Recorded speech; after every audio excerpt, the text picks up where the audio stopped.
हाँ जी। तो आपने कल राजस्थानी साहित्य वाला चैप्टर शुरू किया था। आज उसमें अपने कुछ नई चीजें पढ़ते हैं। जैसे अक्सर जब हम राजा महाराजाओं वाली हिस्ट्री भी पढ़ रहे थे तो किताबों के नाम आते कि किसी किताब का नाम आया नैणसिरी ख्यात, दयालदास रे बीकानेर राठौड़ा री ख्यात, बांकीदास री ख्यात, अचलदास खेंचरी वचनिका। क्या होता है ये वचनिका, क्या होती है ख्यात, क्या होती है? या बुक का नाम आया कि विरमदेव सोनग्रह री वात, वात क्या होती है? आज हम वास्तव में राजस्थानी साहित्य के प्रकार पढ़ेंगे। कौन कौन से प्रकार की चीजें होती, मुख्य मुख्य जिनमें लिखने लायक चीजें होती वो पढ़ा दूंगा मैं आपको। ऐसे सबसे पहले ख्यात वर्ड लिया हमने। ये वास्तव में संस्कृत का एक वर्ड होता है ख्याति।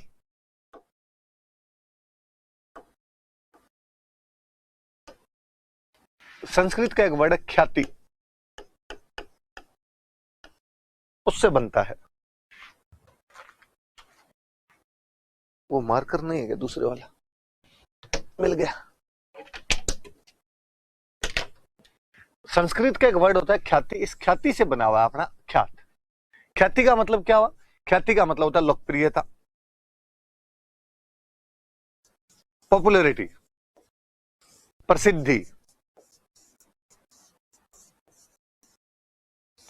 अर्थात राजस्थानी की वे पुस्तकें जो किसी राजवंश की उपलब्धियां बताने के लिए लिखी जाती है,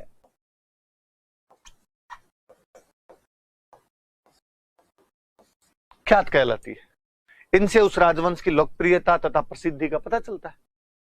राजस्थानी भाषा की वे पुस्तकें जो किसी राजवंश की उपलब्धियां बताने के लिए लिखी जाती है, जिनसे उस राजवंश की लोकप्रियता तथा प्रसिद्धि में वृद्धि होती है, ख्यात कहलाती है।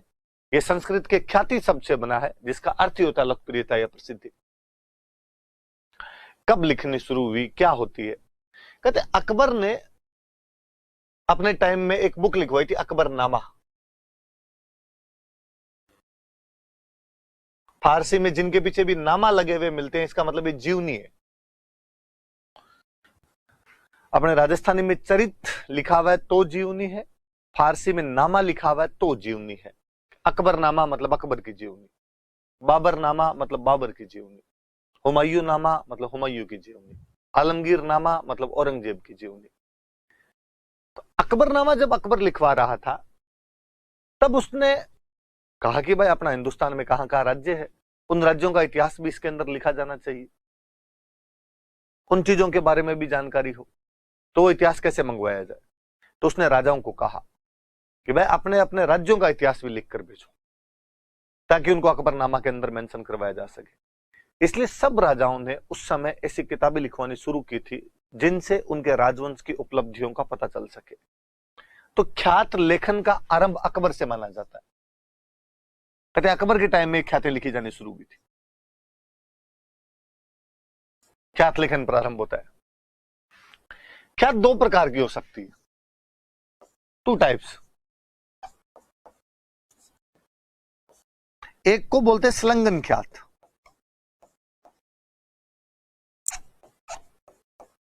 एक को बोलते हैं बात संग्रह।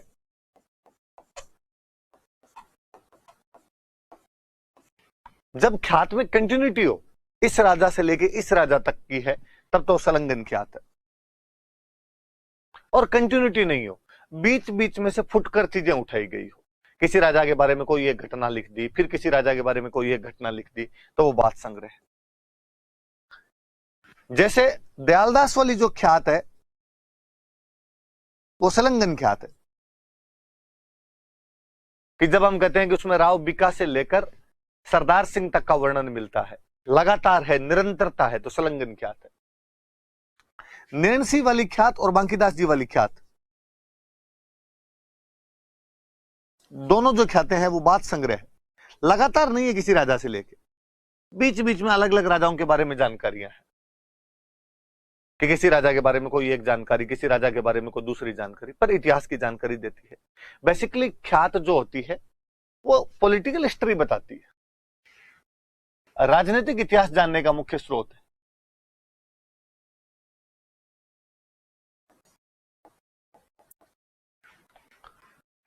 वापस में ख्यात बताऊं तो ख्यात संस्कृत की ख्याति शब्द से बना है, जिसका अर्थ होता है लोकप्रियता या प्रसिद्धि। किसी राजवंश द्वारा अपनी उपलब्धियों को बताने के लिए जो किताबें लिखवाई गई थी राजस्थानी भाषा में, उनको ख्यात कहा गया। इनका लेखन अकबर के समय में प्रारंभ हुआ, जब अकबरनामा के अंदर ऐतिहासिक जानकारियां देने के लिए विभिन्न राज्यों के राजाओं को अपना इतिहास भेजने के लिए कहा गया, तब राजाओं ने ख्यात लेखन प्रारंभ करवाया था। ख्यात लेखन दो प्रकार का हो सकता है। संलग्न ख्यात, जब राजाओं का निरंतर इतिहास हमें मिलता है, कंटिन्यूस हिस्ट्री मिलती है, तब संलग्न ख्यात कहलाती है। और जब टूटन दिखाई देती है, बीच में निरंतरता दिखाई नहीं देती है, तब उन्हें बात संग्रह कहा जाता है। दयालदास की बीकानेर राठौड़ारी ख्यात जो पुस्तक है, वो संलग्न ख्यात का उदाहरण है। नैणसिरी ख्यात और बांकीदास जी ख्यात, जो कि मारवाड़ के राठौड़ों के बारे में जानकारी देती है, वो बात संग्रह का अपने आप में उदाहरण है। हम जब ख्यात के एग्जाम्पल पढ़ते हैं तो ख्यात के 3 एग्जाम्पल अपने पढ़ लेते हैं। हम पढ़ते हैं नैणसिरी ख्यात,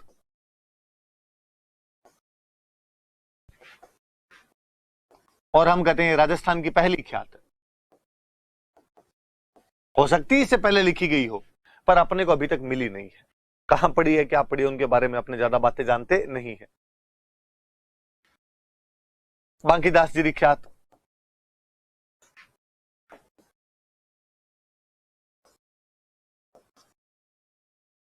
ये अपने पढ़ चुके हैं इसके बारे में।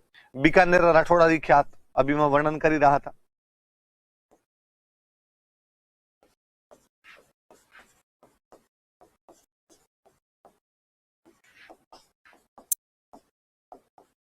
इसके बारे में भी अपने पढ़ चुके हैं। ये राजस्थान की अंतिम ख्यात है। इसके बाद तो कोई ख्यात लिखेगा भी कैसे। सरदार सिंह तक के टाइम का वर्णन कर देती है, बीका से लेके सरदार सिंह तक। सरदार सिंह 57 वाली क्रांति में बीकानेर के राजा थे। अंग्रेजों के आने के बाद वैसे भी ऐसी किताबें कम ही लिखवाई गई थी। मैं एक और ख्यात का वर्णन करना चाहूंगा। 2013 के प्रीलिम्स का क्वेश्चन था वो, मुंडियार ख्यात।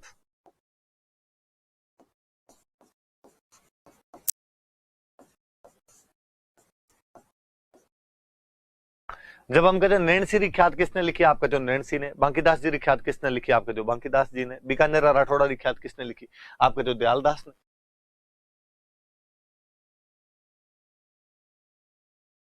पर कोई आपसे पूछे कि मुंडियार ख्यात किसने लिखी, तो कोई एक राइटर नहीं है। वास्तव में मुंडियार नागौर का एक गांव है। यहाँ के कई सारे चारण लेखकों ने मिलकर ये बुक लिखी थी। तो मुंडियार गांव के चारण लेखकों द्वारा मिलजुल कर ये बुक लिखी गई थी, इसलिए बुक का नाम ही पड़ गया मुंडियार ख्यात। अच्छा, नागौर में पड़ता है, तो नागौर कौन से राज्य के अंतर्गत आता था, तो मारवाड़ के अंतर्गत आता था। तो ये मारवाड़ के राठौड़ों का वर्णन करती। क्वेश्चन यही था, मुंडियारी ख्यात किसका वर्णन करती है, तो मारवाड़ के राठौड़ों का। हालांकि इस ख्यात में कई रोचक जानकारियां हैं, और इसमें जानकारी यह है कि मारवाड़ और मुगलों के बीच में जो भी वैवाहिक संबंध स्थापित हुए थे, मैरिटल रिलेशंस जो थे, शादी ब्याह हुए थे उनके बीच में, ये पुस्तक ये बताती है, ये ख्यात ये बताती है कि जिन राजकुमारियों की शादी मुगल बादशाहों से की गई थी, उनमें से एक भी राजकुमारी नहीं थी। वे साधारण लड़कियां या दासियां हुआ करती थी, जिन्हें राजा महाराजा राजकुमारी बताकर उनके कन्यादान कर दिया करते थे, शादी कर दिया करते थे। कुल मिला के बात कैसी भी हो, पर हमें मुगल मारवाड़ वैवाहिक संबंधों पर एक नया प्रकाश डालती है, एक नई जानकारी देती है। सिंपल सा याद रखना कि मारवाड़ के राठौड़ों की जानकारी देने वाली किताब मारवाड़ ख्यात है, सॉरी मुंडियार ख्यात है, जो कि हमें मुगल और मारवाड़ के वैवाहिक संबंधों की जानकारी भी देती है। तो ये थोड़ी सी अलग से याद रख लेना। मुझे याद है ये क्वेश्चन पूछा हुआ था, तो कोई दोबारा उठा के आपसे पूछ ले। अब ख्यात के बारे में आपसे कोई 50 शब्द पूछ ले तो आप लिख देना। ठीक है, वचनिका, वचन शब्द से बना है, मतलब किसी के बारे में कुछ कहना, बताना किसी के बारे में, बोलना किसी के बारे में, वचनिका है। ये थोड़ी पुरानी वाली राजस्थानी, जिसमें अपभ्रंश चलती थी, उसके अंदर लिखी जाती है। अपभ्रंश मिश्रित राजस्थानी में लिखी जाती है।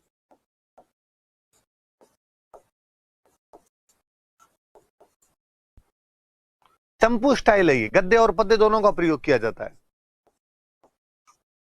मतलब प्रोज भी होता है और पोइट्री भी होता है, गद्दे का प्रयोग भी होता है और पद्य का प्रयोग भी होता है। तुकांत रचनाएं हैं ये। दो शब्द देखो, तुक प्लस अंत, मतलब अंत में जाके तुक मिलेगी। अंत वाले जो शब्द मिलेंगे वो एक जैसे शब्द मिलेंगे आपको, उनके अंदर मतलब आपको पुनरावृत्ति होती हुई दिखाई देगी। ऐसे लास्ट में एक पहली लाइन का लास्ट में आया वारी, दूसरी लाइन का लास्ट में आया भारी, एक जैसे री री लास्ट वाले शब्द आएंगे। और इस प्रकार जब लास्ट में ये तुक मिलती है अंत के अंदर जाके, तो ये जो जो अलंकार होता है उसको बोलते हैं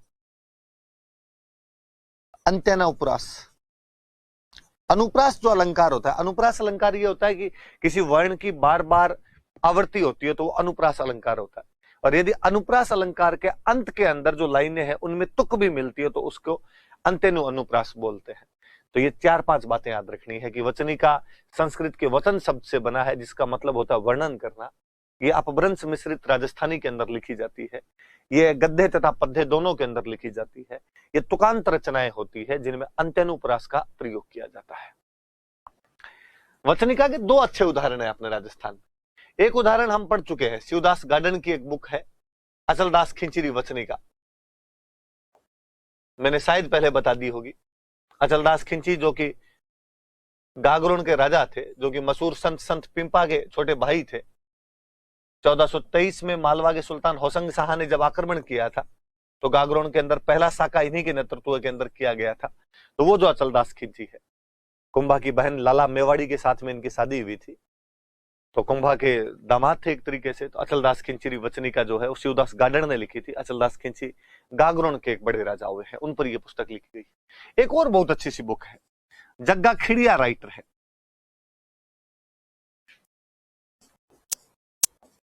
और जग्गा खिड़िया ने एक बुक लिखी है वचनिका राठौड़ रतन सिंह महसदा सोत्री।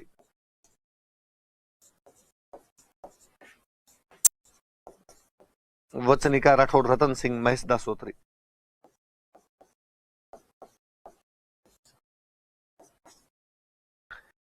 जग्गा खिड़िया की बुक का नाम देखिए, आप वापस देखिए, वचनिका राठौड़ रतन सिंह महेश दासोत्री। कोई राठौड़ रतन सिंह है जो राठौड़ों की महेश दासोत गोत्र से बिलोंग करता है, उस पर यह वचनिका लिखी गई है। कौन है राठौड़ रतन सिंह? राठौड़ रतन सिंह वास्तव में रतलाम का राजा था। रतलाम का राजा था, धर्मत के युद्ध में दारा की तरफ से लड़ता हुआ काम आ गया था। धर्मत के युद्ध में दारा सिकोहे की तरफ से औरंगजेब के खिलाफ लड़ता है। आप जब धर्मत का युद्ध याद करेंगे तो आपको याद आएगा कि मुगल उत्तराधिकार संघर्ष में 1658 में मध्य प्रदेश के धर्मत नामक स्थान पर यह युद्ध लड़ा गया, जिसमें दारा सिकोहे का सेनापति जसवंत सिंह था। औरंगजेब और मुराद की सम्मिलित सेनाओं के साथ में जसवंत सिंह युद्ध लड़ता है, लेकिन जसवंत सिंह का एक साथी सेनापति कासिम खान विश्वासघात करता है और युद्ध से पहली रात को औरंगजेब से जाकर मिल जाता है अपने 30,000 सैनिकों के साथ। जसवंत सिंह दूसरे दिन फिर बड़ी बहादुरी के साथ लड़ता है, लेकिन युद्ध में जब वह घायल हो जाता है तो उसको राठौड़ सरदार जो अन्य थे वो उसको बाहर निकाल लेते हैं और जोधपुर वापस भेज देते हैं, जहां की एक अलग कहानी यह है कि उसकी हाड़ी रानी जसवंत दे ने उसके वापस लौटने पर दरवाजे बंद कर दिए थे। तो जब जसवंत सिंह बाहर निकल गया था तो राठौड़ों को जो लीड कर रहा था वो रतलाम का राजा था। रतलाम मध्य प्रदेश में जगह पड़ती है। रतलाम वाले भी जोधपुर से गए थे, जोधपुर का एक भाई बंधु रतलाम जाकर बस गया था, एक नए स्टेट की स्थापना की थी उसने वहां रतलाम के अंदर, या वहां मध्य प्रदेश में एक नया राठौड़ राज्य स्थापित किया था। रतलाम तो शहर ही रतन सिंह का बसाया हुआ है, रतन सिंह के नाम पर इसका नाम रतलाम। तो राठौड़ों को लीड बाद में रतन सिंह राठौड़ करता है और वो धर्मत के युद्ध में दारा की तरफ से लड़ता हुआ मारा गया था।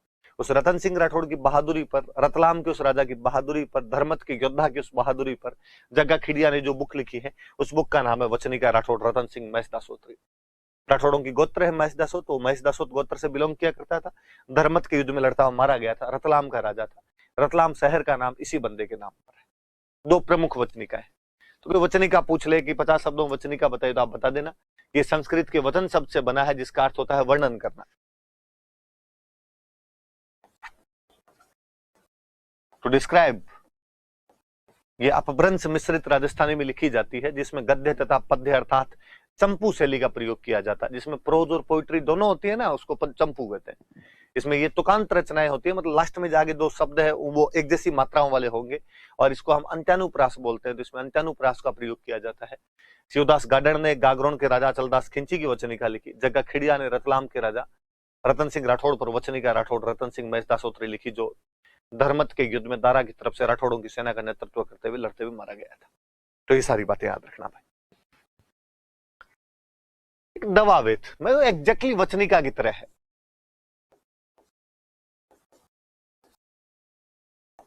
वचनिका की तरह होता है, वही गद्य तथा पद्य दोनों का प्रयोग किया जाता, तुकांत रचनाएं होती, सब चीजें वही है। बस ये है कि दवा वेत में उर्दू और फारसी शब्दों का भी प्रयोग होता है। उर्दू और पर्शियन वर्ड का प्रयोग राजस्थान के जिस लिटरेचर के अंदर किया जाता है वो दवा वेत है। वास्तव में ये दोहा वेत है, ये दोहों से बना है। इसमें किसी भी व्यक्ति की तारीफ दोहों के रूप में की जाती है। तो दोहे लिखे जाते हैं, दोहों के रूप में प्रशंसा। तो कोई एक ऐसा दोहा मैं लिख दूं जिसमें उर्दू फारसी के शब्द यदि आते हैं, तो वो जो होगा वो आपके क्या कहलाएगा, दवा वेत कहलाएगा। तो दोहों के रूप में किसी की प्रशंसा की जाती है। वैसे गद्य और पद्य दोनों के अंदर होता है, उर्दू फारसी शब्दों का प्रयोग किया जाता है। सिंपल सा कभी कोई आपसे पूछ लेगा कि उर्दू फारसी शब्दों का जो प्रयोग है वो किस राजस्थानी साहित्य में किया जाता है, तो दवा वेत के अंदर किया जाता है। प्री में पूछने वाला सा क्वेश्चन है। आप उदाहरण देख सकते हैं, उदयपुर के एक महाराणा हुए थे जवान सिंह, तो उनके ऊपर बनाई हुई है महाराणा जवान सिंह री दवा वेत, तो उनके ऊपर दोहे लिख दिए किसी ने।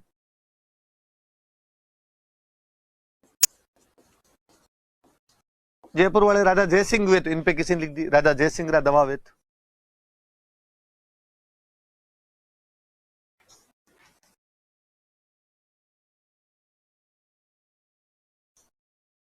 देवड़ाओं में कोई अखमाल हुआ तो अखमाल देवड़ा रा दवा वेत। खूब सारे उदाहरण भी मिल जाएंगे आपको। और फिर भी कभी कोई 20 शब्दों में आपसे लिखवा ले तो आप लिख लेना कि राजस्थानी साहित्य का वह प्रकार जो वचनिका की तरह होता है, गद्य पद्य का प्रयोग करते हुए तुकांत रचनाएं होती है, जिनमें उर्दू फारसी शब्दावली का प्रयोग करते हुए दोहों के रूप में किसी की प्रशंसा की जाती है, जिसके उदाहरण महाराणा जवान सिंह री दवा वेत, राजा जयसिंह रा दवा वेत और अखमाल देवड़ा रा दवा वेत है। तो ये दूहा, दूहा सबसे दवा वेत हो गया, दूहा वेत है वास्तव के अंदर। वात, बात सबसे बना है जिसका अर्थ होता है कहानी। जो वात है वो बात सबसे बना है जिसका अर्थ होता है कहानी। एक बंदा कहानी सुनाता है, बाकी सुनने वाले होते हैं। लक्ष्मी कुमारी चुंडावत अपनी एक पुस्तक के अंदर लिखते हैं कि फौज में नगारो बात में हुंकारो जरूरी हुआ है। कि फौजी को जब नगाड़ा सुनता है तो फौजी में जोश आता है, बात कहने वाले को जब हुंकारा, बीच में हांसा हांसा करते रहो तो जोश आता है उसके अंदर। तो बातों के बीच में हुंकारे देने जरूरी हुआ करते थे। बातें किसी व्यक्ति का प्रत्येक पक्ष, किसी घटना का प्रत्येक पक्ष बताता है। वो धर्म की जानकारी आती है उसमें, दर्शन भी है उसमें, तो मनोरंजन है।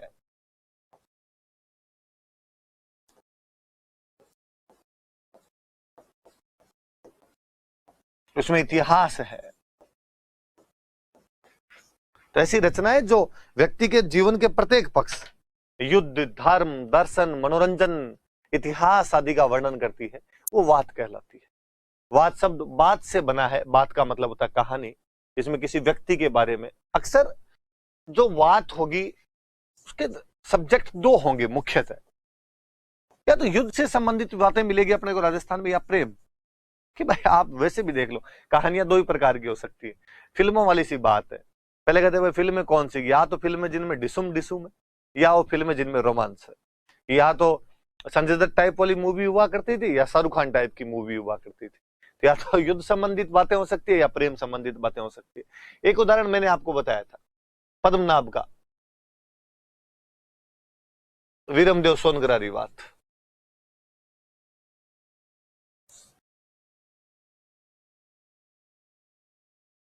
लोकमानस में से खूब सारी बातें, इसके तो राइटर का नाम पता है, बाकी तो हमें राइटर के नाम नहीं पता। मैं कुछ ही कहूं, ढोला मारू री बात, महेंद्र मूमल री बात, कुछ ही कहूं, स्प्रिंग बोर्ड री बात, 2020 रह कोरोना री बात, नरेंद्र मोदी री बात, महात्मा गांधी री बात, जवाहरलाल नेहरू री बात। बात तो किसी भी सुनाई जा सकती है। तो बात के बारे में यदि कोई पूछ ले तो आप बताना कि बात सबसे बना है जिसका अर्थ होता है कहानी। ये किसी व्यक्ति विशेष के युद्ध या प्रेम संबंधित आख्यान होते हैं जो उस व्यक्ति के जीवन के धर्म, दर्शन, युद्ध, इतिहास, मनोरंजन, प्रत्येक तबके पर अपना प्रभाव दिखाते हैं या प्रत्येक तबके की हमें जानकारी देते हैं। पद्मनाभ ने वीरमदेव सोनग्रा री बात लिखी। इसी प्रकार लोकमानस में अनेक कई बातें प्रचलित है, जिनमें ढोला मारू री बात, महेंद्र मूमल री बात प्रसिद्ध है। जगदेव परमार री बात, जगदेव परमार एक कैरेक्टर हुआ है राजस्थान में, इतनी कहानियां उसकी जिसकी हद नहीं है। कोई इतिहास अभी तक एग्जैक्टली पता नहीं लगा पाया कि जगदेव परमार था कब और क्या था। दानवीर कि मतलब कहा गया यार जगदेव परमार से बड़ा दानवीर नहीं हुआ होगा राजाओं के अंदर कोई। और अक्सर गांव के अंदर बूढ़े बडेरे जगदेव परमार की बात बताते रहते हैं। तो वो लोकमानस तो याद किया हुआ अपने बातों के माध्यम से जगदेव परमार को, इतिहास नहीं जानता, वो बात अलग है। फिर भी इतिहास टप्पा टोली जब देता है तो कहता है कि वो मालवा का परमार था और बाद में गुजरात चला गया था वो आदमी। तो जगदेव परमार की बात याद रखना आप।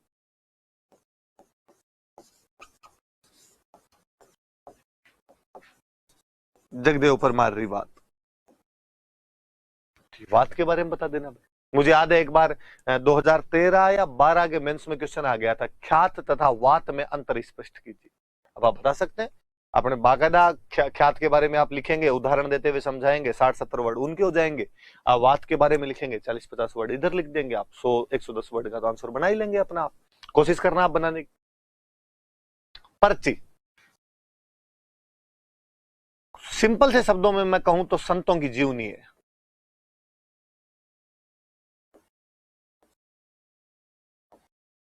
पद्यबद्ध रचनाएं हैं।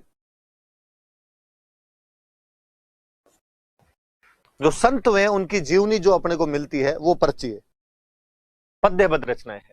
तो राजस्थानी भाषा का वह प्रकार जिसमें संतों की जीवनियां हमें दिखती है, जो पद्यबद्ध रचना है, उनको हम पर्ची कहते हैं। बीच बीच में मैंने खूब सारे उदाहरण बताए होंगे आपको। संत पिंपारी पर्ची, पिंपा जी के बारे में। रैदासरी पर्ची, मीराबाई के गुरु थे रैदास जी,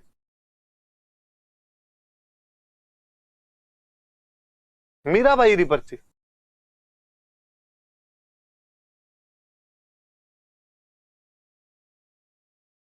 तो खूब सारे उदाहरण मिल जाएंगे आपको। सिंपल प्री के अंदर कोई उठा के पूछेगा संतों की जीवनियां राजस्थानी भाषा में पद्यबद्ध करके लिखी जाती थी, उन जीवनियों को क्या कहते थे? तो उन जीवनियों को क्या कहते थे? तो उन जीवनियों को हम पर्ची कहते हैं। मरस्या मेरा बताया हुआ है, शायद आगे बताने की आवश्यकता नहीं, कि मरने के बाद किसी व्यक्ति पर जो काव्य चित्रण किया जाता था उसको मरस्या कहते हैं। इसमें व्यक्ति के चारित्रिक गुणों,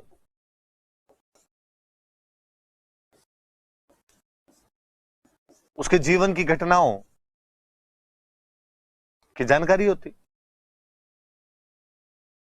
जैसे हमने पढ़ा था कि पृथ्वीराज राठौड़ ने कल्ला रायमलोत के मरसिए लिखे थे। मेवाड़ के राणा जगत सिंह के मरसिए खूब फेमस हुए, राणा जगपतरा मरसिया।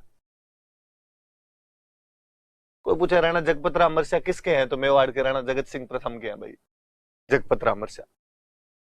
तो किसी व्यक्ति के मरने के बाद शोक व्यक्त करने के लिए वास्तव में तो इन मरसिया की रचना की जाती थी। काव्य संग्रह होता है एक प्रकार से, जिसमें उस व्यक्ति के जीवन की घटनाओं तथा उसके चारित्रिक गुणों का वर्णन किया जाता है। अक्सर ज्यादातर तो ये उन वीरों के लिए किया जाता था जो युद्ध में लड़ते हुए बहादुरी पूर्वक मारे जाते थे। जैसे पृथ्वीराज राठौड़ के बारे में कहा जाता है कि उन्होंने कल्ला रायमलोत के मरसिए उनके मरने के पहले ही लिख दिए थे। बहुत अच्छा दोहा है एक, कि कटिया पहला कोड स्यून गाथ सुनी नि जाए, जिन बिद कवि जतावियोन उन बिद कटियो जाए। कि उसने अपने कटने से पहले अपने कटने की कहानियां सुन ली थी, जैसे जैसे कवि ने लिखा था वैसे वैसे वो कट के मर गया था। ये रासो एक राजस्थानी भाषा के एक विद्वान हुए अपने मोतीलाल मेनारिया।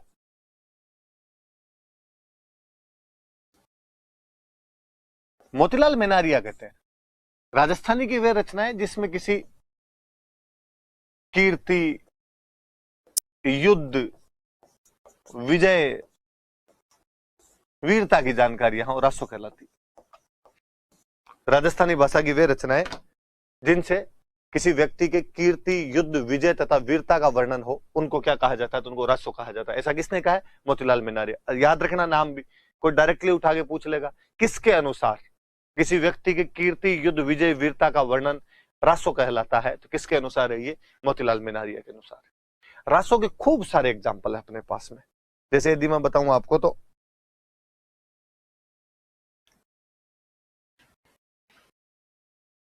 मैं यही आपको एग्जाम्पल बताता हूं खूब सारे।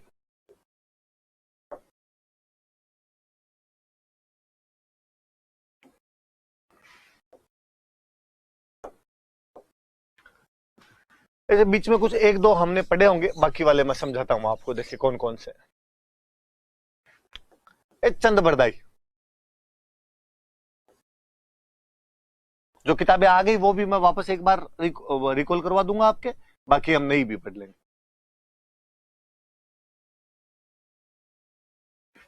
बुक का नाम पृथ्वीराज रासो। खूब सारी बातें की हुई पृथ्वीराज रासो की, क्या है क्या नहीं है हम सब जानते हैं इसके बारे में। और एक बहुत फेमस बुक नरपति नालय की,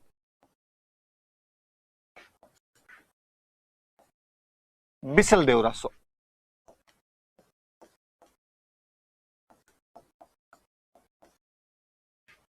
नरपति नालय की एक बुक है जिसका नाम है बिसल देव रासो। वास्तव में नागौर में दो बिसल देव, सॉरी नागौर क्या, अजमेर में दो बिसल देव नाम से राजा हुए। विग्रहराज थर्ड और विग्रहराज फोर्थ दोनों की उपाधियां बिसल देव है। हिस्ट्री हालांकि पूरी तरीके से यह तय नहीं कर पाई है कि बिसल देव रासो जो नरपति नालय ने लिखी थी, ये वास्तव में किस विग्रहराज को संबोधित करके लिखी गई है। क्या ये विग्रहराज थर्ड है या विग्रहराज फोर्थ है? पर फिर भी इतिहासकारों का जो झुका हुआ मत है वो ये जानकारी देता है कि विग्रहराज थर्ड है। इसमें विग्रहराज थर्ड की जानकारियां है। कुल मिला के अपने कभी लिखना आ ही जाए तो अपने लिखना कि नरपति नालय अजमेर के राजा विग्रहराज थर्ड अर्थात बिसल देव के बारे में लिखी गई एक रचना का नाम। तो नरपति, और सीधा सीधा प्री का ही क्वेश्चन है, नरपति नालय पूछते हैं किसकी बुक है, बिसल देव रासो की। मैंने कभी देखा भी नहीं कि किसकी जानकारी है किसकी नहीं है, पर मैं चूंकि राजस्थान लिटरेचर का स्टूडेंट रहा तो मैं जब ढंग से इसको पढ़ता हूं तब आता है कि यार अजमेर का इतिहास दो विग्रहराज के अंदर उलझ के रह गया है और खूब सारी बातें जो विग्रहराज थर्ड की या फोर्थ की अभी तक हिस्ट्री तय नहीं कर पाई है। उसमें एक ये बात भी है कि नरपति नालय की जो बिसल देव रासो, एग्जैक्टली ये बिसल देव कौन सा है, ये थर्ड है या फोर्थ है, पर आपने थर्ड मानना भाई। दो रासो आपके हमीर पे लिख दिए गए, एक सारंगधर ने रच दिया हमीर रासो, रणथंभौर वाले हमीर की जानकारी, पर इनमें भी ज्यादा अच्छा जो है वो मैं कहूंगा जोधराज वाला। जोधराज वाला हमीर रासो बहुत फेमस हुआ।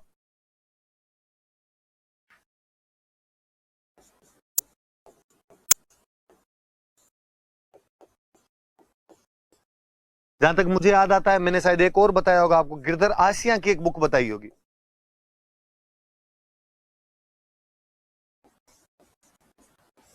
सगत सिंह रासो।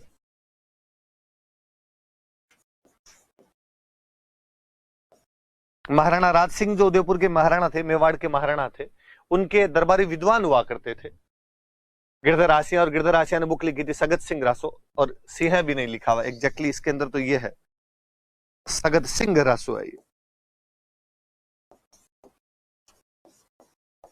महाराणा प्रताप के जो छोटे भाई थे शक्ति सिंह, उनकी जानकारी है। इस किताब के बारे में भी मैं आपको बता चुका हूं। मैंने एक रासो और बताया होगा आपको, न्यामत खान साहब का। न्यामत खान कहिए या उनको कवि जान कहिए आप, और जिन्होंने कायम खानी मुसलमानों का इतिहास लिखते हुए बुक लिखी थी कायम रासो, जिसके अंदर वो बताते हैं कि हम कायम खानी मुसलमान पहले चौहान राजपूत थे, और उसमें भी और पीछे जाते रहो कहते हम चौहान ब्राह्मण थे। तो चौहानों को ब्राह्मण कौन कौन से सोर्सेज बताते हैं उसके अंदर अपने पढ़ते हैं। यार बिजोलिया वाले अभिलेख में वत्सगोत्रीय ब्राह्मण है, चंद्रावती वाले अभिलेख के अंदर इनको ब्राह्मण बताया गया है, कायम खान रासो के अंदर इनको ब्राह्मण बताया गया है, न्यामत खान साहब वाली बुक के अंदर। और फिर हम पढ़ते हैं दशरथ शर्मा जो है बिजोलिया अभिलेख के आधार पर भी चौहानों को ब्राह्मण बताते हैं, जिनकी पुस्तक का नाम अर्ली चौहान डायनेस्टी। ये बात आपको बताई। एक और मेरी बुक आपको बताई हुई होगी, जाचक जीवन की बुक। कितने रासो लिखे हुए देखो, और जाचक जीवन वाली बुक का नाम प्रताप रासो।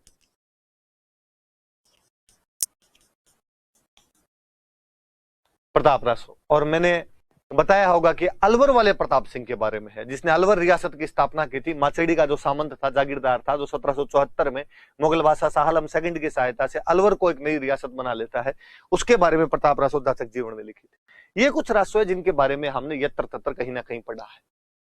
इनमें नरपति नालय वाला नहीं पढ़ा हुआ था, इसके बारे में मैंने आपको बता ही दिया। बाकी वाले कहीं ना कहीं हम इनके बारे में पढ़ के आए हैं थोड़ी थोड़ी बातें। मैं और चर्चाएं करना चाहूंगा रासो की, खूब सारे रासो लिखे हुए भाई। मैं एक बताना चाहूंगा आपको, एक राइटर में नल सिंह, और नल सिंह ने एक बुक लिखी विजयपाल रासो।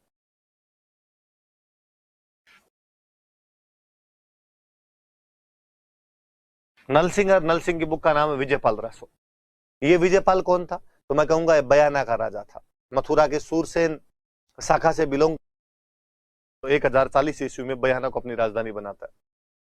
करौली का इतिहास वाला पेज उठाना, उसका पहला राजा विजयपाल लिखा हुआ है। उस विजयपाल की जानकारी जिसने दी है वो नल सिंह है, और राइटर का नाम, सॉरी बुक का नाम क्या है, विजयपाल रासो। एक राइटर और लू मैं, डूंगर सिंह। बुक का नाम है शत्रु साल रासो।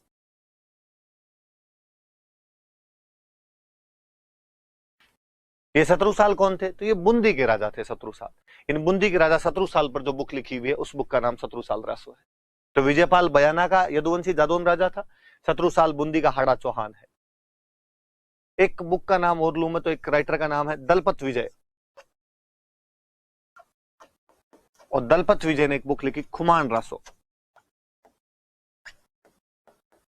खुमान मेवाड़ के बहुत प्रसिद्ध राजा हुए थे। बापा रावल के बाद जो अगले राजा हुए थे वो खुमान ही थे।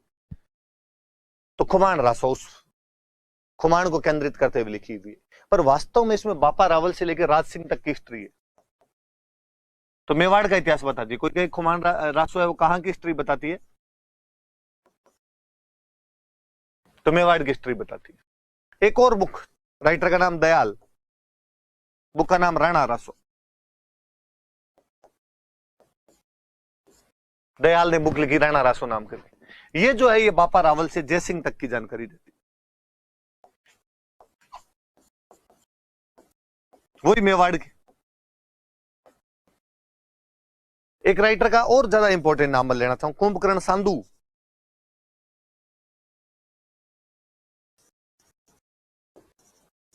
बुक का नाम रतन रासो। ये रतन वही है जो अभी मैं थोड़ी देर पहले आपको वचनिका में चर्चा कर रहा था कि जग्गा खेड़िया ने जिस पर लिखी है वचनिका राठौड़ रतन सिंह महेशदास सोत्री, वही रतलाम का राजा रतन सिंह है जो उस युद्ध में लड़ता हुआ मारा गया था, धर्मत के युद्ध में दरा सिखों की तरफ से, जो जसवंत सिंह के घायल होने के बाहर आने के बाद राठौड़ों की सेना का नेतृत्व करता है। मुझे लगता है एकमात्र वीर है जिसमें राजस्थानी साहित्य में वचनिका भी है और रासो भी है। रतन सिंह पर वचनिका लिखी जग्गा खेड़िया ने, रतन सिंह पर रासो लिखा कुंभकर्ण सांधु ने। तो याद रखा जाना चाहिए भाई इस बंदे का नाम भी अपने आप। तो ये कुछ मुख्य मुख्य जो अभी मेरे याद आ रहे हैं दिमाग के अंदर, वो मुख्य मुख्य रासो आप देखिए। इधर वाले देखिए, चंद्रबरदाई ने पृथ्वीराज रासो, आपके अजमेर वाले पृथ्वीराज थर्ड के बारे में, नरपति नाले बिसल देव रासो अजमेर के विग्रराज थर्ड के बारे में, सारंगधर का हमीर रासो रणथंभौर के हमीर के बारे में, जोधराज का हमीर रासो रणथंभौर के हमीर के बारे में, गिरधर आसिया का सगत सिंह रासो, महाराणा राज सिंह का दरबारी विद्वान जो प्रताप के छोटे भाई शक्ति सिंह की जानकारियां देता है, न्यामत खान या कवि जान का कायम रासो, फतेहपुर के कायम खानी नवाब न्यामत खान साहब का कायम रासो जो चौहानों को ब्राह्मण बताता है, जाचक जीवन का प्रताप रासो जो अलवर के संस्थापक प्रताप सिंह की जानकारियां देता है, नल सिंह का विजयपाल रासो जो बयाना के राजा विजयपाल की जानकारी देता है, डूंगर सिंह का शत्रु साल रासो जो बूंदी के हाड़ा चौहान शत्रु साल की जानकारी देता है, दलपत विजय का खुमान रासो जो बापा रावल से राज सिंह तक की जानकारियां देता है, दयाल का राणा रासो जो बापा रावल से जय सिंह तक की जानकारियां देता है, कुंभकर्ण सांधु का रतन रासो जो रतलाम के रतन सिंह राठौड़ की जानकारी देता है। एक और याद आई मुझे, काशी छंगानी, काशी छंगानी बुक है छत्रपति रासो। और इस छत्रपति रासो में आपके मतीरे वाली राड का वर्णन है। अब मुझे शायद आगे बताने की आवश्यकता नहीं कि मतीरे वाली राड क्या थी, तो मतीरे वाली राड का वर्णन है। अब देखो रासो के तो खूब सारे एग्जाम्पल है, तो ये एग्जाम्पल याद कर लेना भाई। इस बहाने इतनी किताबें तो कम से कम याद होगी, हालांकि इनमें से कई सारी किताबें मैं पहले बता चुका था आपको। तो रासो मोतीलाल मिनारिया के अनुसार किसी व्यक्ति के कीर्ति, युद्ध, विजय, वीरता का वर्णन करने वाली राजस्थानी रचनाएं रासो कहलाती है, और उनकी जानकारी आपने मैंने खूब सारी आपको दे दी। एक और मुझे याद आता है सीताराम रत्नू, क्यों याद करेंगे तो खूब सारे आते रहेंगे। जवान रासो, जवान सिंह जी जो महाराणा हुए थे उन पर लिखी हुई बुक, सीताराम रत्नू का जवान रासो। ये भी याद रख लेना, आपने कभी कोई सीधा ही उठा के पूछ ले कि जवान रासो किसकी रचना है, तो सीताराम रत्नू की रचना है। नाम कोई पूछ ले तो बाकी सारी किताबें मैंने बताई दी आपको। चलिए आगे बढ़ते हैं। विगत, शायद मेरा खूब सारा बताया हुआ विगत के बारे में आपको, कि इतिहास की वे पुस्तकें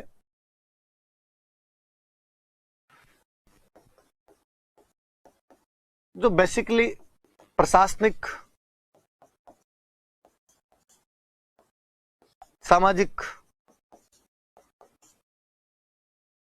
और आर्थिक स्थिति की जानकारी देती है, विगत कहलाती है। हमने एक बहुत अच्छा एग्जाम्पल पढ़ा था, मारवाड़ परगनारी विगत।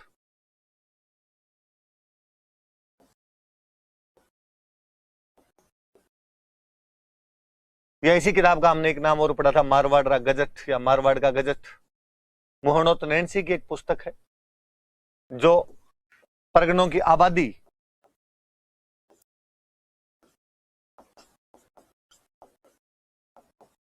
वहां से कितनी रेख ली जाती है, वहां पे कौन कौन से कर लगाए जाते हैं, इन सब की जानकारी हमें देती है। आबादी का मतलब जनगणना की जानकारी, करों का मतलब राजस्व व्यवस्था की जानकारी, रेख का मतलब आय की जानकारी, प्रशासनिक अधिकारियों की जानकारी।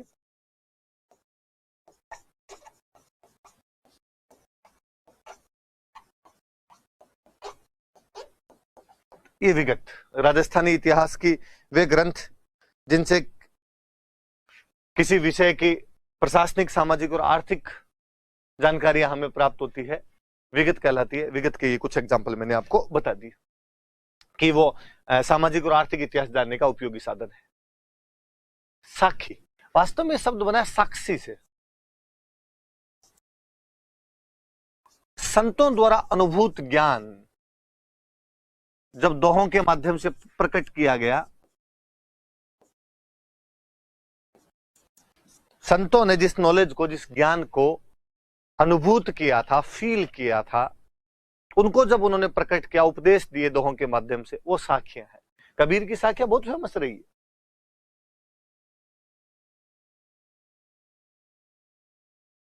कबीर की साखियां, बस ये साखी याद रख लीजिए। श्लोका, वास्तव में शब्द श्लोक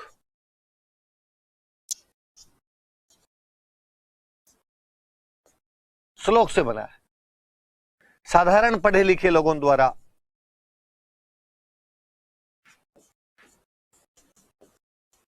इनकी रचना की गई। जनसाधारण द्वारा रचे गए दोहे, जनसाधारण द्वारा रचे गए जो श्लोक है, वो श्लोका कहलाते हैं। जैसे हम पढ़ते हैं कि अमर सिंह राठौड़ कालांतर में राजस्थान के लोकगीत और लोक कहानियों का नायक बन गया था, तो राव अमर सिंह राशि लोका, अमर सिंह पे किसी ने दोहे बना दिए तो राव अमर सिंह राशि लोका हो गए।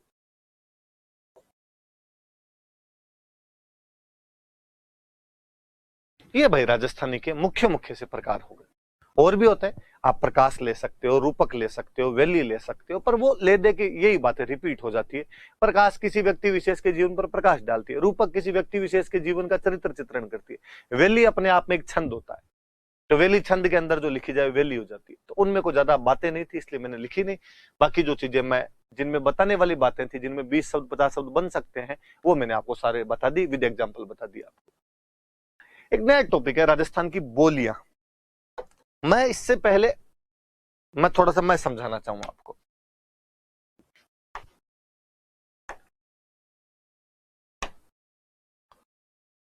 राजस्थान की बोलियां यदि है तो मुख्य मुख्य बोलियां अपनी है मारवाड़ी,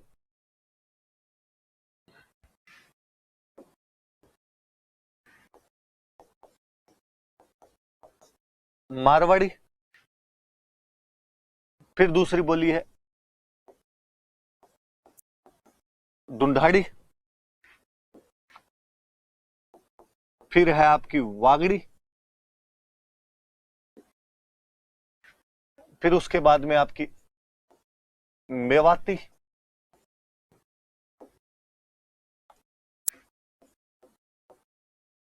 अहीरवाटी,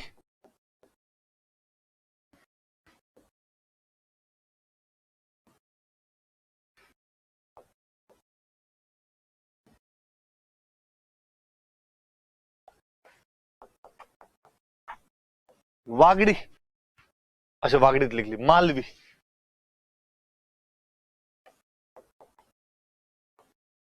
ये मुख्य मुख्य बोलियां हैं आपकी राजस्थानी भाषा की। मुख्य मुख्य बोलियां यदि आप देखेंगे तो मारवाड़ी, ढूंढाड़ी, वागड़ी, मेवाती, अहीरवाटी और मालवी।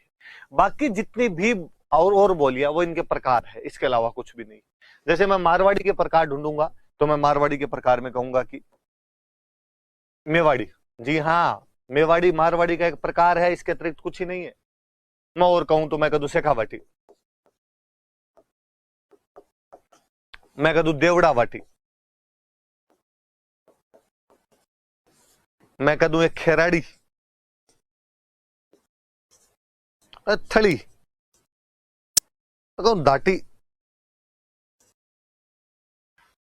ये जो मुख्य मुख्य है ये आपकी मारवाड़ी की उपबोलियां, सब डायलेक्ट्स है। मैं जब ढूंढाड़ी की तरफ जाऊंगा तो मैं कहूं हाड़ोती, फिर ध्यान देना आप, हाड़ोती भी ढूंढाड़ी की उपबोली है, इसके अतिरिक्त अलग से कुछ ही नहीं है। तोरावाटी, काठेड़ी, चौरासी, नागरचोल, राजावाटी,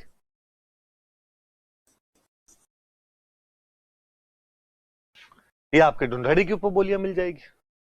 हाड़ोती है, तोरावाटी है, काठेड़ी है, चौरासी है, नागरचोल है, राजावाटी। अभी हम क्षेत्र देख लेंगे कौन कौन से क्षेत्र। आप वागड़ी, वागड़ी अपने आप में वागड़ी, इसकी कोई ज्यादा उपबोलियां मिलेगी नहीं। मेवाती की उपबोलियां कोई है नहीं। अहिरवाटी की अलग से उपबोलियां नहीं मिलेगी। मालवी की जरूर उपबोलियां है। मालवी की एक उपबोली है निमाड़ी, एक उपबोली है रांगड़ी।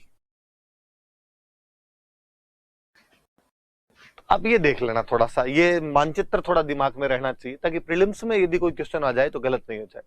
प्रीलिम्स में वो ये उठा के पूछ सकता है काठेड़ी व चौरासी किसकी उपबोलियां है, याद रहे आपको ढूंढाड़ी।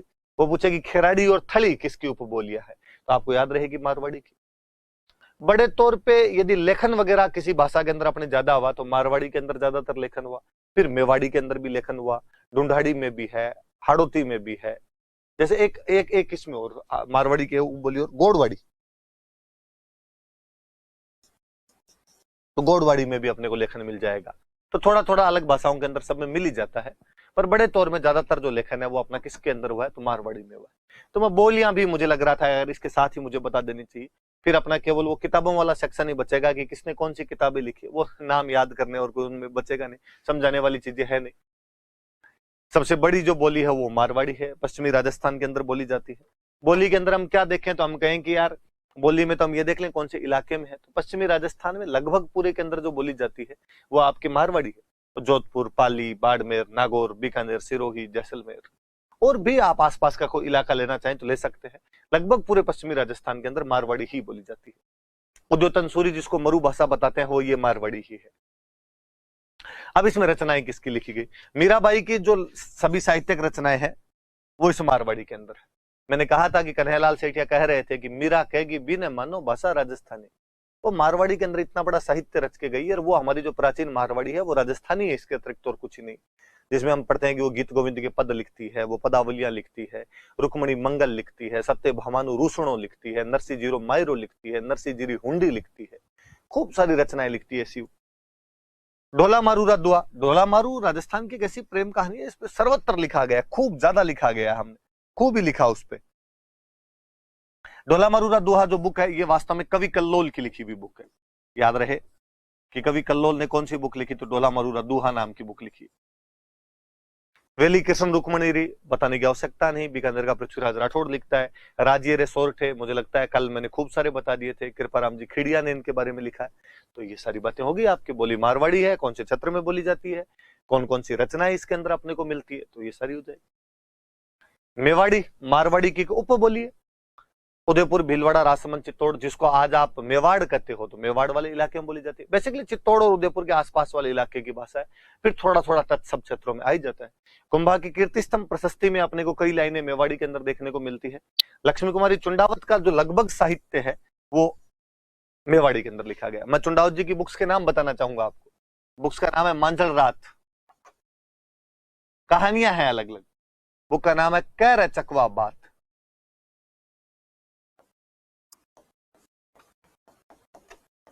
बुक का नाम है अमोलक बाता।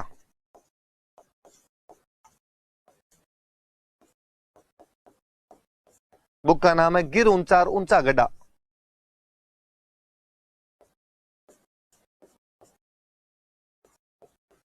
बुक का नाम है हुंकारो दोसा। अभी जो शुरुआत में मैं कोट कर रहा था तो इन्हीं को कोट कर रहा था वो। बुक का नाम है गजबन। आपको लगेगा पानी ने चाली, नहीं, ये राजस्थान, ये रूसी कहानियों का राजस्थानी अनुवाद है। रूसी कहानियों का राजस्थानी में अनुवाद किया था, इसलिए रूस का सोवियत लैंड पुरस्कार मिला हुआ इनको।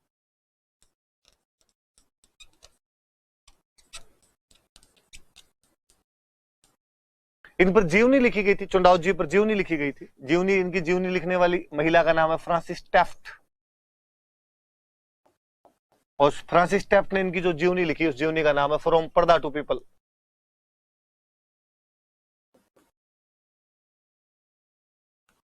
फ्रॉम पर्दा टू पीपल नाम करके। तो लक्ष्मी कुमारी चुंडावत की बुक्स के नाम देखिए आप, मांझल रात, कह रहे चकवा बात, अमोलक बाता, गिर ऊंचा ऊंचा गढ़ा। गिर मतलब पहाड़, गढ़ मतलब महल या किले। तो पहाड़ ऊंचे ऊंचे, ऊंचे ऊंचे ऊंचे गढ़ है। हुंकारो दो साग, बातों में हुंकारे जरूरी है। गजबन जो रूसी कहानियों का राजस्थानी अनुवाद है, इनको रूस का सोवियत लैंड पुरस्कार मिला हुआ है। फ्रांसिस टैफ्ट ने इनकी जीवनी लिखी जिसका नाम है फ्रॉम पर्दा टू पीपल। याद रखना, कोई पूछ लेगा फ्रॉम पर्दा टू पीपल किसकी जीवनी है, तो लक्ष्मी कुमारी चुंडावत की जीवनी है। आज आप चेक करना हो लक्ष्मी कुमारी चुंडावत के बारे में कई जानकारियां मिलेगी आपको। वास्तव में मेवाड़ के अंदर एक ठिकाना हुआ करता था देवगढ़, वहां देवगढ़ ठिकाने की राजकुमारी हुआ करती थी। कालांतर में इनकी जो शादी है वो हनुमानगढ़ के अंदर एक ठिकाना पड़ता था रावतसर, वहां रावतसर ठिकाने के रावत हुआ करते थे तेज सिंह जी, उन तेज सिंह जी के साथ में शादी हो गई थी। तो एक महिला जो राजकुमारी थी बाद में रानी बन गई थी, पर मॉडर्न थी।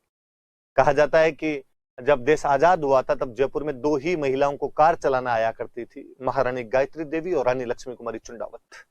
तो मॉडर्न महिला भी थी। तो चुनाव लड़ने शुरू कर दिए थे। देवगढ़ से एमएलए रही थी, राज्यसभा की सदस्य रही थी। राज्यसभा के जो उपसभापतियों वाली लिस्ट होती है उसके अंदर मनोनीत हुई थी। हिरोशिमा नागासाकी पर बम फेंकने की जब 25वीं वर्षगांठ थी तब उसमें भारत सरकार की प्रतिनिधि के रूप में वहां पर गई थी। कांग्रेस की अध्यक्ष थी, राजस्थान प्रदेश कांग्रेस की, तो अध्यक्ष रही थी, अपने पीसीसी की चीफ रही थी। 2012 या 13 एग्जैक्टली सन चेक कर लेना, 12 जहां तक मुझे याद आता है, इनको राजस्थान रत्न पुरस्कार दिया गया था। उस साल राजस्थान रत्न पुरस्कार शुरू किए थे, 3 साहित्यकारों को दिया था, 7 टोटल लोगों को दिया था शायद, जिनमें 3 साहित्यकार थे। कन्हैयालाल सेठिया थे, विजयदान देथा थे और लक्ष्मी कुमारी चुंडावत थे। तो वो दिया हुआ। और आइए आप पर मैं छोड़ता हूं कि आप घर पे चेक करेंगे कि इनको और कौन कौन से पुरस्कार मिले हुए हैं, कि पद्म पुरस्कार कौन सा मिला हुआ है, अकादमी पुरस्कार कौन से मिले हुए हैं, रूस वाले पुरस्कार कौन से मिले हुए हैं, राजस्थान के पुरस्कार कौन कौन से मिले हैं, और कौन कौन से पदों को इन्होंने सुशोभित किया था। एक महिला जो राज परिवार से बिलोंग करती थी, जो पर्दे में रहती थी, और जब लोगों के बीच में आती है, चुनाव लड़ती है, तो उसका जो जीवन है, जो पर्दे से निकल के पीपल तक आया, जो पर्दे से निकल के लोगों तक आया, इसलिए फ्रांसिस टैफ्ट की जीवनी का नाम लिखती है फ्रॉम पर्दा टू पीपल, कि पर्दे से लोगों के बीच में। तो ये याद रखना। तो इनकी जो ज्यादातर जो किताबें हैं वो आपको मेवाड़ी के अंदर मिलेगी। अब मैं शायद राजस्थानी भाषा पढ़ने का चस्का जो लगा था वो चुंडावत जी की पुस्तकों को पढ़ के ही लगा था, और मुझे कभी दिक्कत नहीं है कि यार वो मेवाड़ी के अंदर लिखी हुई। थोड़े बहुत वर्ड इधर उधर से होते हैं जो आप लगातार पढ़ते हो तो समझ में आ जाते हैं। तो मेवाड़ी वाकई मारवाड़ी की उपबोली है, इसके अतिरिक्त कुछ नहीं। मैं मारवाड़ी जानता था इसलिए मेवाड़ी बहुत आसानी से पढ़ गया था।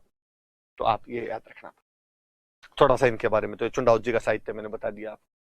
एक भाषा देवड़ा वाटी, आप मेरे बिना बताए आप कहोगे सर सिरोही में देवड़ाओं का रासा, देवड़ा चौहान थे इसलिए देवड़ा वाटी कहाँ बोली जाएगी, तो सिरोही में। ये मारवाड़ी की उपबोली है। कोई बड़ा साहित्यिक रचना अपने को इसमें मिलती नहीं। शेखावाटी, आप कहोगे सर सिक्कर चूरू झुंझुनू वाला इलाका शेखावाटी था, तो शेखावाटी रहेगी। मारवाड़ी की उपबोली, इस पर ढूंढाड़ी का पर्याप्त प्रभाव आएगा। ऑब्वियस सी बात है, जब सिक्कर में आओगे तो चोमू रिंगस आएगा, चोमू रिंगस आएगा तो अंडा जारियो छान कंडा जारियो छा आना शुरू हो जाएगा। तो अपने आप ढूंढाड़ी का प्रभाव इस पर नहीं आया तो किस पर आएगा। खेराड़ी, भीलवाड़ा वाला शाहपुरा और बूंदी के कुछ क्षेत्र, बूंदी के 2 तहसीलें माइनस कर दो आप, एक इंद्रगढ़ और एक नेनवा,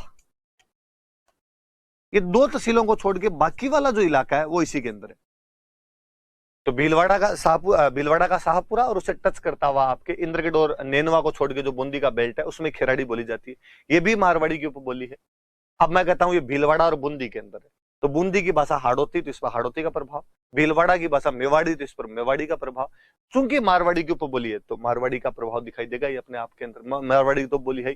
और हाड़ौती अपने आप में ढूंढाड़ी की उपबोली है, तो ढूंढाड़ी का भी प्रभाव। तो मारवाड़ी की तो उपबोली है, और ढूंढाड़ी, मेवाड़ी, राड़ौती सबका प्रभाव जिस पर दिखाई देता है वो भाषा कौन सी होगी आपकी, खेराड़ी। मिला जुला मिश्रण है, खिचड़ी होगी जी। ढूंढाड़ी, जयपुर, किशनगढ़, टोंक, लावा, ये जो आसपास वाला इलाका था, अजमेर, मेरवाड़ा, ये है। दादू दयाल जी द्वारा रचित साहित्य, दादू दयाल जी के जो भी रज्जब वाणी, सरवंगी, ये जितनी भी दादू दयाल जी वाली खुद वाली वाणी, जो किताबें लिखी गई थी, दादू जी वाला साहित्य जो लिखा गया था वो ढूंढाड़ी के अंदर ही है पूरा। हाड़ौती, कोटा, बूंदी, झालावाड़, ये ढूंढाड़ी की उपबोली। एक मैं और बताऊं, देखो आपको ढूंढाड़ी और हाड़ौती दोनों में 6 का प्रयोग दिखाई देता है। ये गुजराती भाषा का प्रभाव है। तो ये भी याद रखना भाई कि हाड़ौती और ढूंढाड़ी में जो हमें छह का प्रयोग दिखाई देता है, कहीं ले रहे हो छह, कंडे जा रहे हो छह, ये जो बोलते हैं किसका प्रभाव है, तो ये गुजराती भाषा का प्रभाव है। सूर्यमल मिश्रण जो हुए हैं उनका जो भी साहित्य है वो इस बोली में ज्यादातर साहित्य इस बोली के अंदर लिखा गया। आपके कौन सी बोली में, तो हाड़ौती में। कौन सा साहित्य है तो मैं बता देता हूं आपको, सूर्यमल जी की खूब सारी रचनाएं हैं।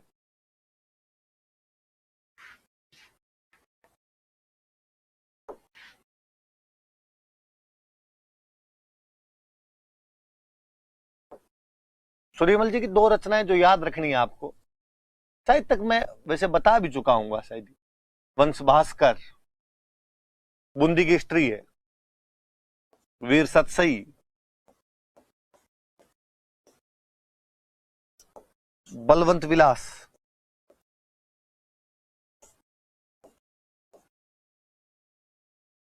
सती रासो,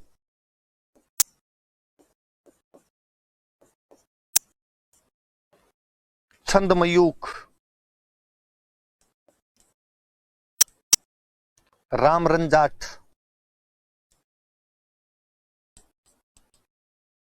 कोई पूछे कि राजस्थान में सबसे पहले कौन से कवि ने राष्ट्रवादी चेतना के स्वर बोने का प्रयास किया था, 57 की क्रांति का वर्णन करता है। सूर्यमल मिश्रण की जो रचनाएं हैं उनके अंदर राष्ट्रवाद कूट कूट के भरा हुआ है। वीर सतसई तो मैं हमेशा कहता हूं कि यदि आप आज भी पढ़ लो तो बाल खड़े हो जाएंगे आपके, यदि आपको राजस्थानी भाषा आती है तो। दो किताबें तो पक्की याद रखना, नीचे वाले नाम भी याद रखना, कभी किस्मत फूटी होगी उस दिन नीचे वालों में से पूछेंगे ये रचनाएं किसकी है। तो बलवंत विलास, सती रासो, छंद मयूख, राम रंजाट, वंश भास्कर और वीर सतसई याद रहनी चाहिए। वंश भास्कर वैसे बूंदी का इतिहास है लेकिन पूरा इतिहास है इसके अंदर, बाकी राजस्थान की भी जानकारी मिलती है आपको। तोरावाटी मैंने बताया था, सीकर झुंझुनू में जो कांतली नदी निकलती है, इस कांतली नदी के जो अंत प्रवाह का क्षेत्र है वो तोरावाटी रीजन कहलाता है। अर्जुनायन जनपद के लोग तंवर राजपूत कभी यहाँ पर रहते थे तो तंवरावाटी थी, धीरे धीरे तोरावाटी नाम हो गया। झुंझुनू का दक्षिणी भाग, सीकर का पूर्वी और दक्षिणी भाग, मुख्यतः सीकर का नीम का थाना क्षेत्र, ढूंढाड़ी की उपबोली है। बस इतना याद रखने वाली बात है, ये भी अपने आप में क्या है, तो ढूंढाड़ी की उपबोली है।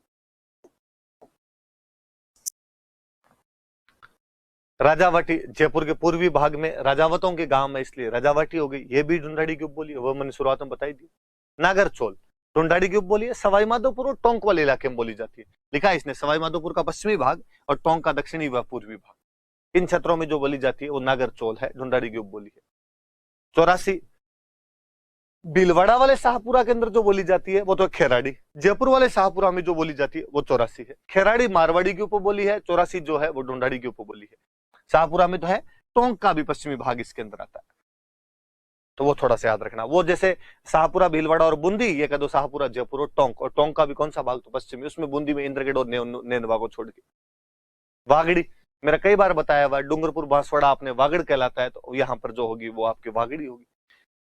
मालवी, उधर से मालवी का प्रभाव भी आ जाएगा। वैसे वागड़ी पे ज्यादातर आपको गुजराती प्रभाव दिखाई देगा, इस पे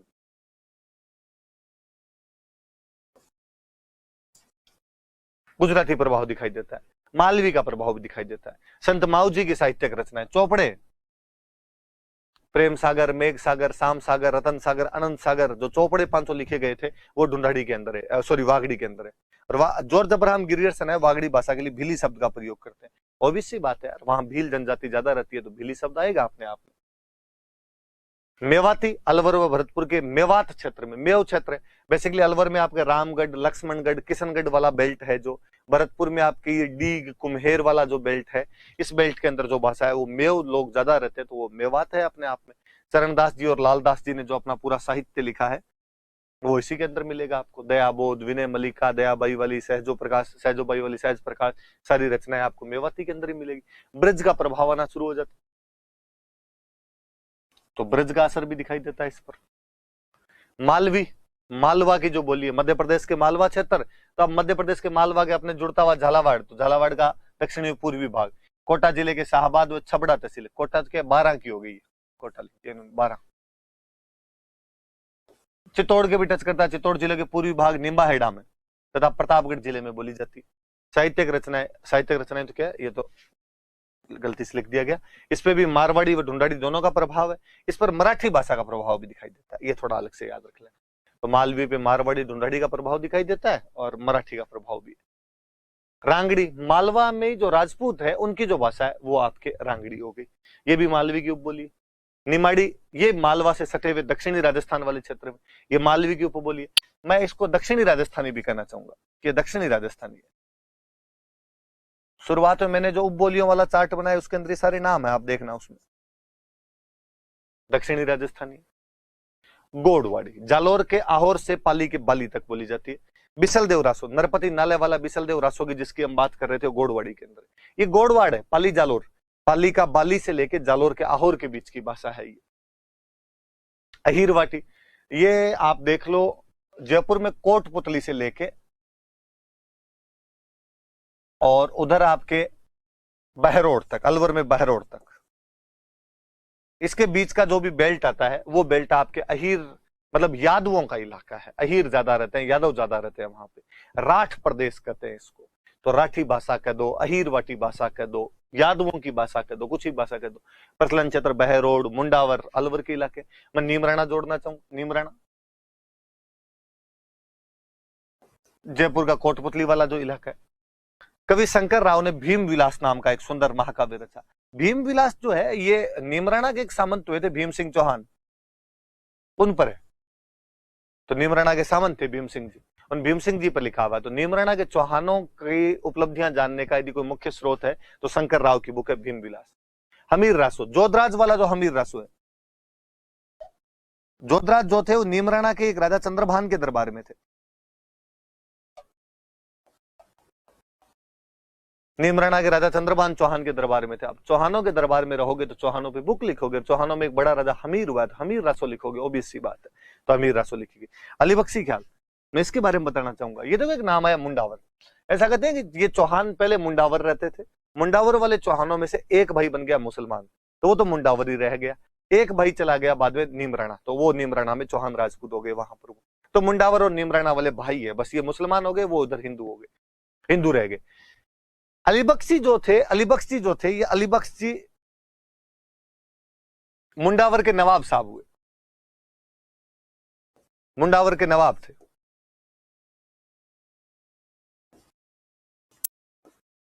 पर बंदा बड़ा जोरदार था, भगवान कृष्ण के बड़े भक्त, मुस्लिम थे। मुंडावर वाले चौहान राजपूत थे किसी टाइम में, निमराना वालों के भाई बंधु थे, लेकिन बाद में इस्लाम स्वीकार कर लिया था। उसी पीढ़ी में अलीबख्श जी हुए थे, मुंडावर के नवाब साहब थे। तो एक नाटक हुआ करता है ख्याल, तो मुंडावर में ये ख्याल जो नाटक है ये अलीबख्श जी ने शुरू किया, इसलिए अलीबख्शी ख्याल नाम पड़ गया। और कहते हैं खुद भाग लिया करते थे, भगवान कृष्ण के चरित्र चित्रण पर बल दिया करते थे, उन पर मतलब नाटक किए जाते थे। और नाटक में भाग लेने आते तो बड़े गर्व के साथ शुरू में कहा करते थे कि मैं राठ को ठाकर छूं। जब अपना इंट्रोडक्शन देते तो बताते कि मैं राठ, इस इलाके को राठ बोलते हैं, मैं राठ का चौहान राजपूत छूं, मैं राठ को ठाकर छूं। तो अलीबख्श जी भगवान कृष्ण के बड़े भक्त हुए, हम कहते, और खूब अच्छे दोहे लिखे भगवान कृष्ण पे। हम कहते हैं अलवर के रसखान थे। तो जिस प्रकार हम रसखान जी को याद करते हैं कि भगवान कृष्ण की कितनी सुंदर रचनाएं लिखी उन लोगों ने, उसी प्रकार से ये जो रचनाएं लिखने का काम मुंडावर के नवाब अलीबख्श जी ने किया, इसलिए हम इनको अलवर का रसखान कहा कहते हैं। तो अलीबख्शी ख्याल याद रखना। धाटकी या धाटी, बेसिकली मारवाड़ और सिंध के बीच की जो मिली जुली भाषा है वो धाटकी या ढाटी है।